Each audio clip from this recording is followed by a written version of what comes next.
been working all day and yesterday and pretty much all week on these stanchions, and we got them in and painted and ready for the line to go through, the Dyneema line to go through, and it's not fitting.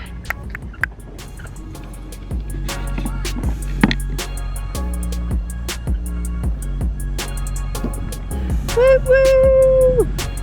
4 to go.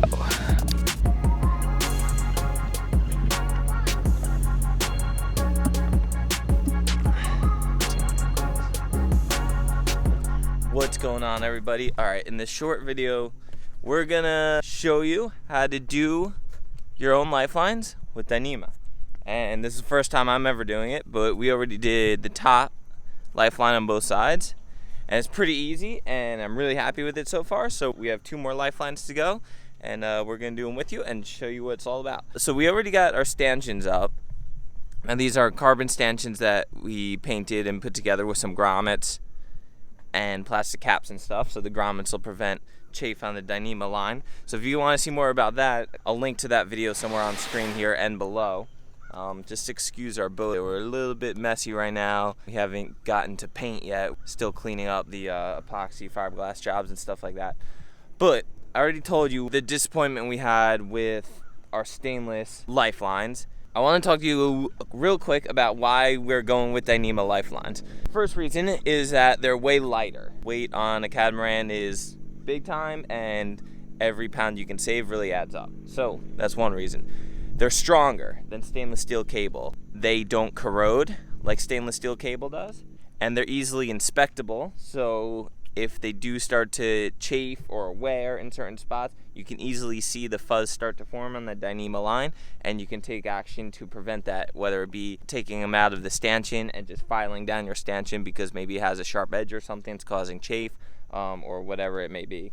And then the last reason is that it's super easy to do by yourself. So all you have to do is splice a couple ends. We don't have any gates on our stanchion, so it makes it even simpler.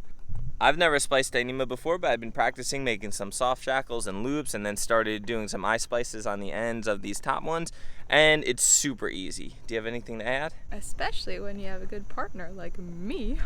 So we got all our materials from Caligo Marine, and I'll link to everything you need down below. And I talked to Caligo on the phone, and they were super helpful in just guiding me in how to do this, and their directions are online as well, how to measure, how to splice, and everything you need to know for Dyneema Lifelines. So we'll show you the next few steps as we make our second and third lifeline down below. A lot of boats only have 2 lifelines, but we have this little girl right here, so we're going to see if we could do a third lower lifeline instead of a whole net system on the side of the boat.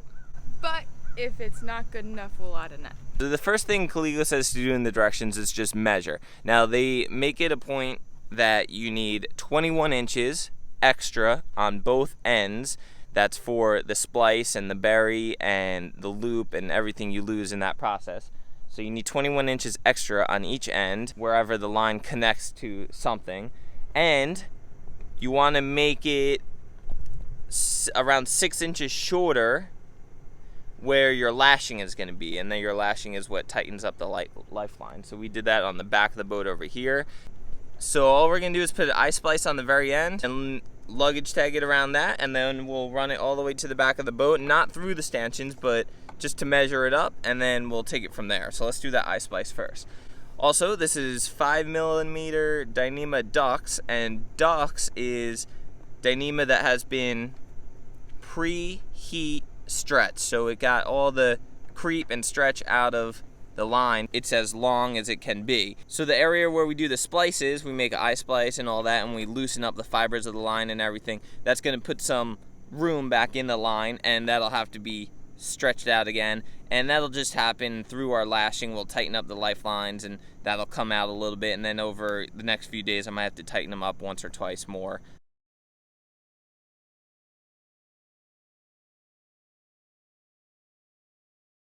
So 5mm, and then our lashing line I think is just 4mm, just regular Dyneema, not heat stretch, because that is a little cheaper, a little more sacrificial because it's going around some points, a little smaller, easier to lash.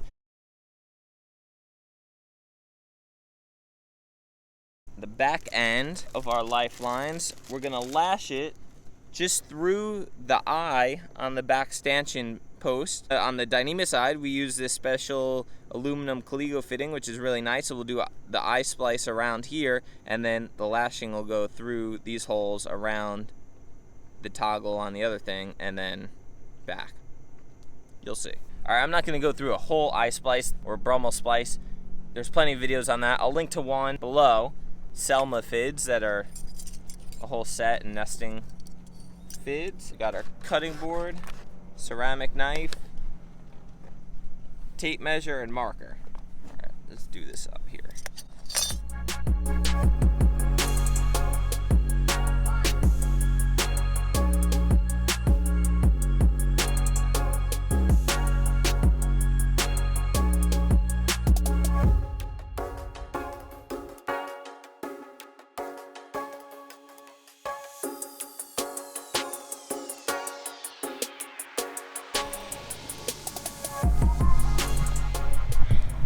Alright, so now we're going to do our eye splice. Alright, so here's that Caligo fitting, and we're going to do our eye splice around it. Same thing, it's 14 inches for the berry, 6 inches for the eye, and accounting for an inch of loss just in the expansion of the line as you splice.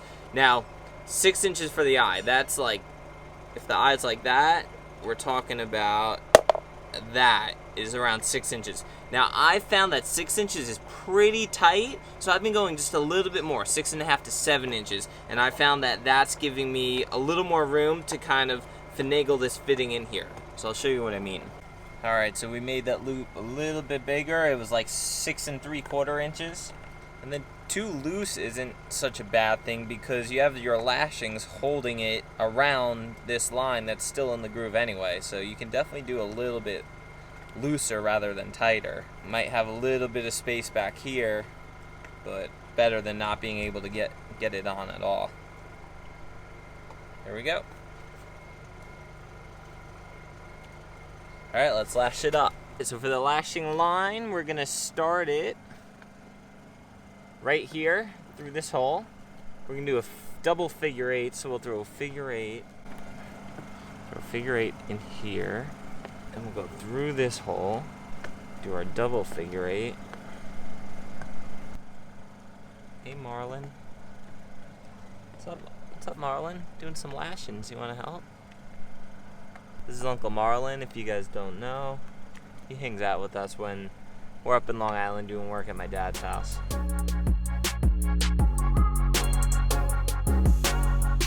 Finally got our double figure eight in there. Alright, and then we're just gonna measure, going through here, one there, and enough for some half hitches, so just a bunch of extra. So just want to make sure this is all kind of cleaned out and smooth, a nice little radius in there, which it is. There's no sharp corners, no sharp edges. I think sometimes Caligo even recommends that you do the luggage, like if you're doing the luggage tag around this side instead of your lashing around this side, you luggage tag around the actual stanchion pole and then kind of run the line through here just as a guide going out. Hope that made sense. So we're gonna pull this pretty tight.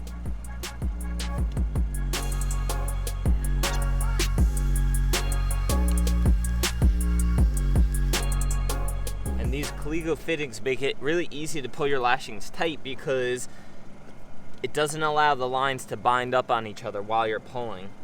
Whereas this side is a little bit, but these have each their own hole with a nice radius, so they don't bind up. It's easier to pull the line really tight. That's the last pass through there. All right, and then we'll do some half hitches around here.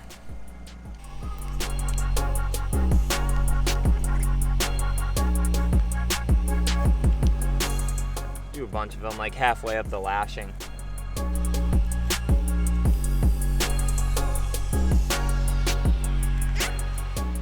And then we'll just kind of lock that up with the double overhand so that the lashings don't start to come out. I mean the half hitches don't start to come out.